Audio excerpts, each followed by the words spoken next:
कौसल्या सुप्रजा रामपूर्वा सन्ध्या प्रवर्तते उत्तिष्ठ नरशार्दूल कर्तव्यम् दैवमाह्निकम् कौसल्या सुप्रजा रामपूर्वा सन्ध्या प्रवर्तते उत्तिष्ठ नरशार्दूल कर्तव्यम् दैवमाह्निकम् उत्तिष्ठोत्तिष्ठ गोविन्द उत्तिष्ठ गरुडध्वज उत्तिष्ठ कमलाकान्ता त्रैलोक्यम् मङ्गलम् कुरु उत्तिष्ठोत्तिष्ठ गोविन्द उत्तिष्ठ गरुडध्वज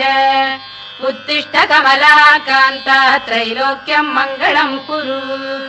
मातः समस्त जगताम् मधुकैटभारेः वक्षो विहारिणि मनोहर दिव्यमूर्ते श्रीस्वामि निःश्रित जनप्रियदानशीले श्रीवेङ्कटेश दयिते तव सुप्रभातम् मातः समस्त जगताम् मधुकैटभारेः वक्षो विहारिणि मनोहर दिव्यमूर्ते श्रीस्वामि निःश्रित जनप्रियदानशीले श्रीवेङ्कटेश दयिते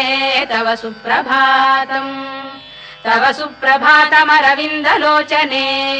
भवतु प्रसन्नमुख चन्द्रमण्डले विधिशङ्करेन्द्रवनिताभिरर्चिते वृषशैलनाथ दयिते दयानिधे अत्र्यादिसप्त ऋषयः समुपास्य सन्ध्याम् आकाश सिन्धु कमलानि मनोहराणि आदाय पादयुगमर्चयितुम् प्रपन्नाः शेषाद्रिशेखर विभो तव सुप्रभातम् पञ्चाननाब्ज भव षण्मुख वासवाद्याः त्रैविक्रमादिचरितम् विबुधास्तुवन्ति भाषापतिः पठति वासर शुद्धिमारात् शेषाद्रिशेखर विभो तव सुप्रभातम्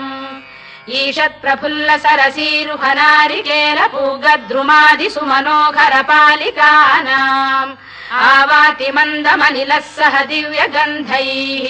शेषाद्रिशेखर विभो तव सुप्रभातम् उन्मील्य नेत्रयुगमुत्तम पञ्जरस्थाः पात्रावशिष्ट कदली फलपायसानि भुक्त्वा सलीलमथ केलिशुकाः पठन्ति शेषाद्रिशेखर विभो तव सुप्रभातम्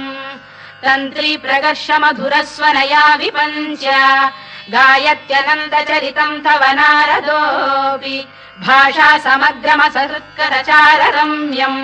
शेषाद्रिशेखर विभो तव सुप्रभातम्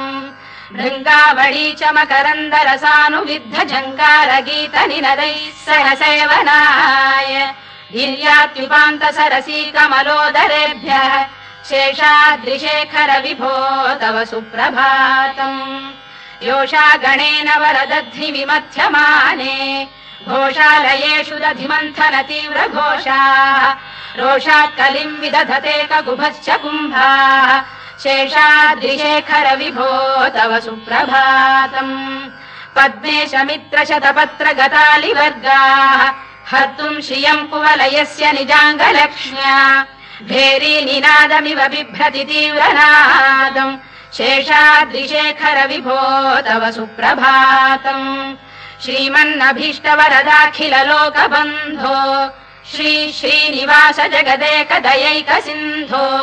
श्रीदेवतागृह भुजान्तर दिव्यमूर्ते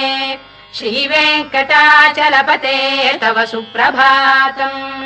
श्रीमन्नभीष्टवरदाखिल लोकबन्धो श्री श्रीनिवास जगदेक दयैक सिन्धो श्रीदेवतागृह भुजान्तर दिव्यमूर्ते श्रीवेङ्कटाचलपते तव सुप्रभातम् श्रीस्वामि पुष्करिणिकाप्लव निर्मलाङ्गाः श्रेयोर्थिनो हर विरिञ्च सनन्दनाद्याः द्वारे वसन्ति वरवेत्र हतोत्तमाङ्गाः श्रीवेङ्कटाचलपते तव सुप्रभातम् श्रीशेषशैल गरुडाचल वेङ्कटाद्रिनारायणाद्रिवृषभाद्रिविषाद्रिमुख्याम् आख्याम् त्वदीय वसतेरनिशम् वदन्ति श्रीवेङ्कटाचलपते तव सुप्रभातम् सेवा परा शिव सुरेश कृशानुधर्म रक्षोऽम्बुनाथ पवमान धनाधिनाथाः बद्धाञ्जलि प्रविलसन्निज शीर्षदेशाः श्रीवेङ्कटाचलपते तव सुप्रभातम् घाटीषु देवि खगराज मृगाधिराज नागाधिराज गजराज हयाधिराजाः स्वस्वाधिकारमहिमाधिकमर्थयन्ते श्रीवेङ्कटाचलपते तव सुप्रभातम् सूर्येन्दुभौम बुधवाक्परिकाव्यसौरिस्वर्भानुकेतुदिविषत्परिषत्प्रधानाः त्वद्दासदासचरमावधिदासदासाः श्रीवेङ्कटाचलपते तव सुप्रभातम् त्वत्पादधूलिभरितस्फुरितोत्तमाङ्गाः स्वर्गापवर्गनिरपेक्ष निजान्तरङ्गाः कल्पागमाकलनयाकुलताम् लभन्ते श्रीवेङ्कटाचलपते तव सुप्रभातम् त्वद्गोपुराग्रशिखराणि निरीक्षमाणाः स्वर्गापवर्गपदवीम् परमाम् श्रयन्तः मर्त्या मनुष्य भुवने मतिमाश्रयन्ते श्रीवेङ्कटाचलपते तव सुप्रभातम् श्रीभूमिनायक दयादि गुणामृताब्धे देवादिदेव जगदेक शरण्यमूर्ते श्रीमन्ननन्त गरुडाधिभिरर्चिताङ्घ्रे श्रीवेङ्कटाचलपते तव सुप्रभातम् श्रीपद्मनाभ पुरुषोत्तम वासुदेव वैकुण्ठ माधव जनार्दन चक्रपाणे श्रीवत्स चिह्न शरणागत पारिजात श्रीवेङ्कटाचलपते तव सुप्रभातम् कन्दर्पदर्पहर सुन्दर दिव्यमूर्ते कान्ताकुजाम्बुरुह कुड्मललोल दृष्टे कल्याण निर्मल गुणाकर दिव्य कीर्ते श्रीवेङ्कटाचलपते तव सुप्रभातम् मीनाकृते कमठकोल नृसिंहवर्णिन् स्वामीन् परश्वत तपोधन रामचन्द्र शेषांश रामय दुनन्दन कल्किरूप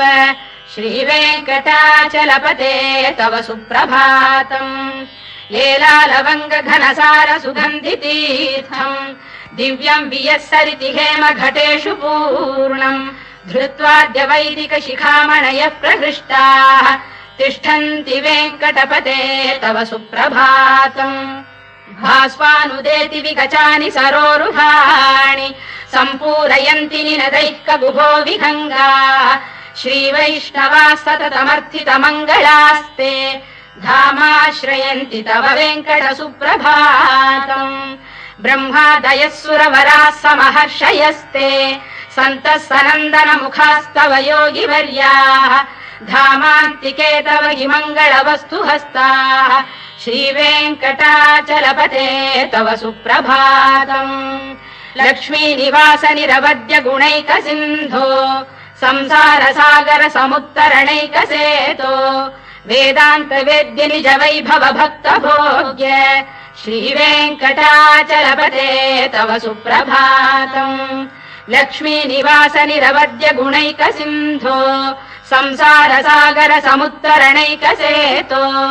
वेदान्त वेद्य निज वैभव भक्त भोग्य श्रीवेङ्कटाचलपते तव सुप्रभातम् इत्थम् वृषाचलपतेरिह सुप्रभातम् ये मानवाः प्रतिदिनम् पठितुम् प्रवृत्ताः तेषाम् प्रभात समये स्मृतिरङ्गभाजाम् प्रज्ञाम् परार्थ सुलभाम् परमाम् प्रसूते इत्थम् वृषाचलपतेरिह सुप्रभातम् ये मानवाः प्रतिदिनम् पठितुम् प्रवृत्ताः तेषाम् प्रभात समये स्मृतिरङ्गभाजाम् प्रज्ञाम् परार्थ सुलभाम् परमाम् प्रसूते कमलाकुच चूचुक कुङ्कुमतो नियतारुणितातुल नीलतनो कमलायतलोचन लोकपते विजयी भव वेङ्कटशैलपते कमलाकुच चूचुक कुङ्कुमतो नियतारुणितातुल नीलतनो कमलायतलोचन लोकपते विजयी भव वेङ्कटशैलपते सचतुर्मुख षण्मुख पञ्चमुख प्रमुखाखिल दैवत मौलिमणे शरणागत वत्सल सारनिधे परिपालय मां वृषशैलपते अतिवेलतया तव दुर्विषहैरनुवेलकृतैरपराधशतैः हरितम् त्वरितम् वृषशैलपते परया कृपया परिपाहि हरे अधिवेङ्कटशैलमुदारमतेर्जनदाभिमताधिकदानरतात् परदेवतया गदितान्निगमै कमलादयितान्न परम् कलये कलवेणुरवावशगोपवधू शतकोटिवृता स्मरकोटिसमात् रतिवल्लविकाभिमतात् सुखदात् वसुदेवसुतान्न परम् कलये अभिराम गुणाकरदाशरथे जगदेकधनुर्धर धीरमते रघुनायक राम रमेश विभो वरदो भवदेव दया जलधे अवनीतनया कमनीय करम् रजनीकर चारु मुखाम्बुरुहम् रजनीचर राजतमो मिहिरम् महनीयमहम् रघुराममये सुमुखम् सुहृदम् सुलभम् सुखदम् स्वनुजम् च सुखाय ममोघशरम् अपहाय रघुद्वहमन्यमहम् न कथञ्चन कञ्चन जातु भजे विना वेङ्कटेशम् ननाथो ननाथः सदा वेङ्कटेशम् स्मरामि स्मरामि हरे वेङ्कटेश प्रसीद प्रसीद प्रियम् वेङ्कटेश प्रयच्छ प्रयच्छ विना वेङ्कटेशम् ननाथो ननाथः सदा वेङ्कटेशम् स्मरामि स्मरामि हरे वेङ्कटेश प्रसीद प्रसीद प्रियम् वेङ्कटेश प्रयच्छ प्रयच्छ अहम् दूरतस्ते पदाम्भोजयुग्म प्रणामेच्छयागत्य सेवाम् करोमि सकृत्सेवया नित्यसेवा फलम् त्वम् प्रयच्छ प्रयच्छ प्रभो वेङ्कटेश अज्ञानिना मया दोषानशेषान् विहितान् हरे क्षमस्वत्वम् क्षमस्वत्वम् शेषशैलशिखामणे अज्ञानिना मया दोषानशेषान् विहितान् हरे क्षमस्वत्वम् क्षमस्वत्वम् शेषशैलशिखामणे ईशानाम् जगतोऽस्य वेङ्कटपतेर्विष्णोः पराम् प्रेयसीम् तद्वक्षस्थल नित्यवासरसिकाम् तत्क्षान्ति संवर्धिनीम् पद्मालङ्कृतपाणिपल्लवयुगाम् पद्मासनस्थाम् श्रियम् वात्सल्यादिगुणोज्ज्वलाम् भगवतीम् वन्दे जगन्मातरम् ईशानाम् जगतोऽस्य वेङ्कटपतेर्विष्णोः पराम् प्रेयसीम् तद्वक्षस्थल नित्यवासरसिकाम् तत्क्षान्ति संवर्धिनीम् पद्मालङ्कृतपाणिपल्लवयुगाम् पद्मासनस्थाम् श्रियम् वात्सल्यादिगुणोज्ज्वलाम् भगवतीम् वन्दे जगन्मातरम् श्रीमन्कृपाजलनिधे कृत सर्वलोक सर्वज्ञ शक्तनत वत्सल सर्वशेषिन् स्वामिन् सुशील सुलभाश्रुत पारिजात श्रीवेङ्कटेश चरणौ शरणम् प्रपद्ये श्रीमन्कृपाजलनिधे कृत सर्वलोक सर्वज्ञ शक्तनत वत्सल सर्वशेषिन् स्वामिन् सुशील सुलभाश्रुत पारिजात श्रीवेङ्कटेश चरणौ शरणम् प्रपद्ये आनूपुरार्पित सुजात सुगन्धि पुष्प सौरभ्य सौरभकरौ समसन्निवेशौ सौम्यौ सदानुभवनेऽपि नवानुभाव्यौ श्रीवेङ्कटेश चरणौ शरणम् प्रपद्ये सद्यो विकासि समुदित्वर सान्द्र राग सौरभ्य निर्भर सरोरुह साम्यवार्ताम् सम्यक्षु साहस पदेषु विलेखयन्तौ श्रीवेङ्कटेश चरणौ शरणम् प्रपद्ये रेखामयध्वज सुधाकलशातपद्रवज्राम्बुशाम्बुरुह कल्पक शङ्ख चक्रैः भव्यैरलङ्कृत तलौ परतत्त्वचिह्नैः श्रीवेङ्कटेश चरणौ शरणम् प्रपद्ये ताम्रोदरद्युति पराजित पद्मरागौ बाह्यैर्महोभिरभिभूत महेन्द्र नीलौ उद्यन्नखांशुभिरुदस्त शशाङ्क भासौ श्रीवेङ्कटेश चरणौ शरणम् प्रपद्ये सप्रेम भीति कमलाकर पल्लवाभ्याम् संवाहनेऽपि सबदिक्रममादधानौ कान्थाववाङ्मनसगोचरसौ कुमार्यौ श्रीवेङ्कटेश चरणौ शरणं प्रपद्ये लक्ष्मीमहीतदनुरूप निजानुभाव नीलादि दिव्यमहिषीकर पल्लवानाम् आरुण्य संक्रमणतः किल सान्द्ररागौ श्रीवेङ्कटेश चरणौ शरणं प्रपद्ये नित्यानमद्भिः शिवादि किरीटकोटि प्रत्युक्तदीप्त नवरत्न महप्ररोहैः नीराजना विधिमुदारमुपादधानौ श्रीवेङ्कटेश चरणौ शरणं प्रपद्ये